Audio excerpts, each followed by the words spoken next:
বন্ধুরা কেমন আছেন সবাই? আশা করি ভালো আছেন। একটা ছবির টিজার যেটা এখনও ইউটিউব অফিসে আপলোড হয়নি, থিয়েটারে বলে নতুন ছবি ককটেল 2 দেখতে গিয়ে টিজারটা অনেকে দেখেছেন এবং টিজারটি ইতিমধ্যেই বেশ সাড়া ফেলে দিয়েছে। ছবির নাম ইথা। এটি একটি বায়োপিক এবং এই ছবিতে মুখ্য ভূমিকা অভিনয় করছেন কে? দ্য মোস্ট ট্যালেন্টেড অ্যাক্ট্রেস শ্রদ্ধা কাপুর। ইয়েস।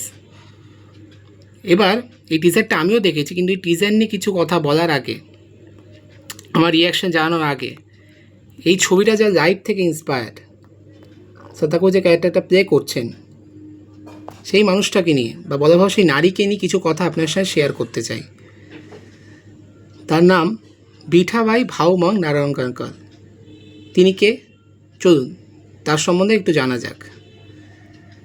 বিঠাবাই নারায়ণকার ছিলেন একজন মারাঠা নৃত্যশিল্পী বা তামাশা আর্টিস্ট।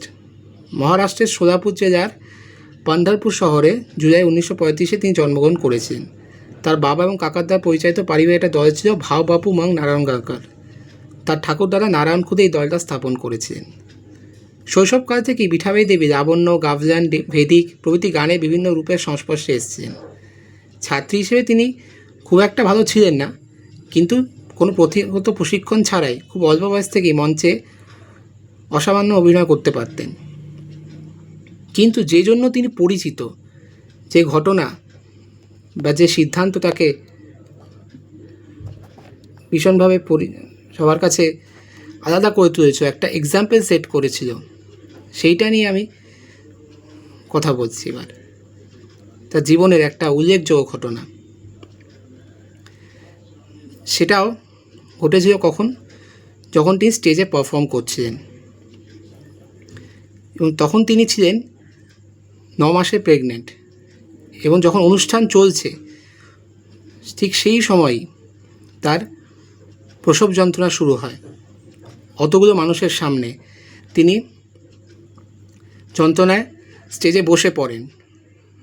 এই অবস্থায় তো আর পারফর্ম করা সম্ভব নয়, কিন্তু মানুষজন সেটা মানতে চায় না, দর্শক সেটা মানতে চায় না। একজন রিপ্লেস আর্টিস্টকে দিয়ে বা বাকি শোটা কমপ্লিট করা হবে সেটা তারা চায় না।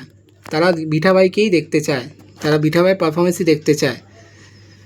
রীতিমতো চিৎকার গালাগালি শুরু হয়। আপনি জাস্ট ভেবে দেখুন সিচুয়েশনটা। একদিকে জনতার উন্মত্ত জনতার চিৎকার ও গালাগালি, একদিকে লেবার পেনের অসহ্য যন্ত্রণা। এরকম সিচুয়েশন যে কোনো মহিলার কাছেই ভীষণভাবে চ্যালেঞ্জিং। কিন্তু বিঠাবাই কিন্তু ঘাবড়ে যান না। স্বাচ্ছন্দ্য, ধৈর্যশীলতা এবং সাহসিকতা দেখিয়ে তিনি স্টেজের পিছনে গিয়ে ডেলিভারি করান এবং একটা পাথর দিয়ে আম্বালিকাল কট কাটেন এবং আবার স্টেজে চলে আসেন পারফর্ম করতে। এবং যে দর্শকরা যারা এতক্ষণ চিৎকার গালাগালি করছিল সেই জনতা অবাক হয়ে যায় তাকে দেখে, যে 5-10 মিনিট আগেও তার বেবি বাম্প ছিল, এখন সেটা কোথায়?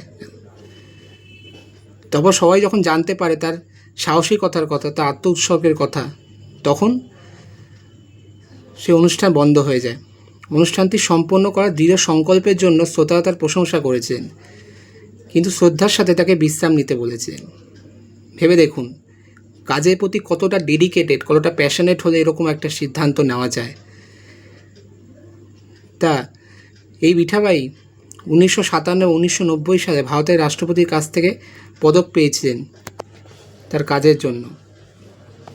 তিনি উচ্চ প্রশংসা অর্জন করেছিলেন এবং এর মাধ্যমে তার দলটি তামাশা ঘরানা শিল্পের জন্য সবচেয়ে মর্যাদাপূর্ণ রাষ্ট্রপতি পুরস্কারে ভূষিত হয়েছিল।